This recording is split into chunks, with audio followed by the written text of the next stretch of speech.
Well, my next guest is a CEO by day and a TV host by night. A good job if you can get one. Jonathan Tisch is co-chairman of Loews Corporation and also the CEO of Loews Hotels. He also hosts Plum TV's Beyond the Boardroom, a series of one-on-one interviews with CEOs. The program will air right here on Bloomberg Television starting this Friday and continuing throughout the summer. Jonathan, great to have you with us. Thank you, Betty. It's great to be here. Peer-to-peer. Okay, but first off, though, we've got to tell people that you have led the charge. One of the people leading the charge for the Super Bowl win here, the games to be held here in New York.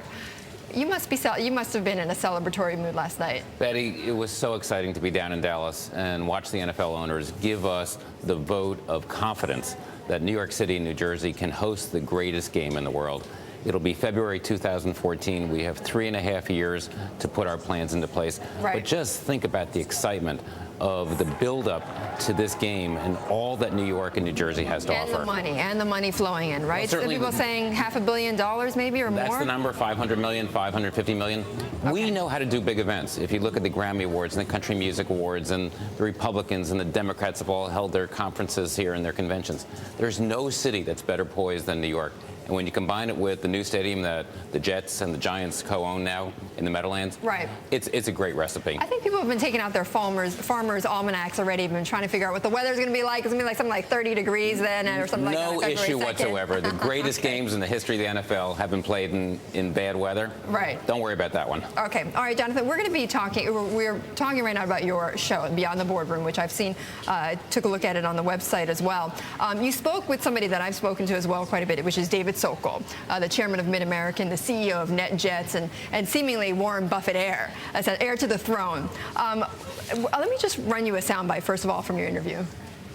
I think there's a lot of good that will be in the bill. I think there's a lot of mischief in the bill that's just political posturing and pandering that's unfortunate. Because, notwithstanding all the mistakes we've made, I don't think we have to be embarrassed as America as to our capitalistic system, our free enterprise system. We need to acknowledge mistakes we make them, punish people who break the law, but demonizing ourselves and being hypercritical of our financial institutions or our industry, I just don't think are in any way helpful to the long-term strength of this country. Now, other than the investments at Berkshire and banks, why is Sokol so interested in financial reform? Because David is one of the top individuals that Warren Buffett counts on. So anytime you can have a conversation with somebody that is really involved in the discussion of how Berkshire Hathaway makes investments is important. And what's great about the show, and we're thrilled to be airing on Bloomberg now, this is the only show on TV where CEOs are being interviewed by another CEO. So hopefully the viewer will get a unique perspective. This is a discussion amongst peers. And this is our 6th season, and once again, we're so excited to be here on Bloomberg. But Sokol here, had mentioned, and I know you're familiar with this as well, but he talked about mischief in the system and essentially politicians interfering with the capitalist system. I mean, what was your reaction to that? I mean, what did you discuss in that vein? David is very outspoken, and David has strong opinions, and the viewer gets to hear from individuals like David. And the first show is going to be Danny Meyer, who started this great restaurant chain. Right. And then we've got Steve Sadoff, who's the CEO of Saks. They're going to hear from people who are really making decisions about employment opportunities, who are in discussions with our lawmakers. And what you heard from David in that clip was that he's concerned about the policymakers in Washington. Are they really listening to people who are at the heads of these big corporations that are affecting the issues that will have an impact on all Americans? Right.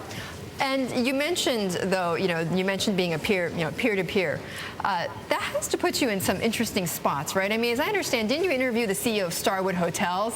That one's coming up. That interview is to be done. Fritz Van Paschen, who is certainly a competitor of a sort with our chain at Loews Hotels. So how's that going to work? It's going to work perfectly because I can talk to him about the same issues. I can talk to him about expansion. I can talk to him about how difficult the last 18 months have been on the travel and tourism industry, especially the high-end, the luxury sector. That's the whole premise of the show, is that let's engage in a conversation.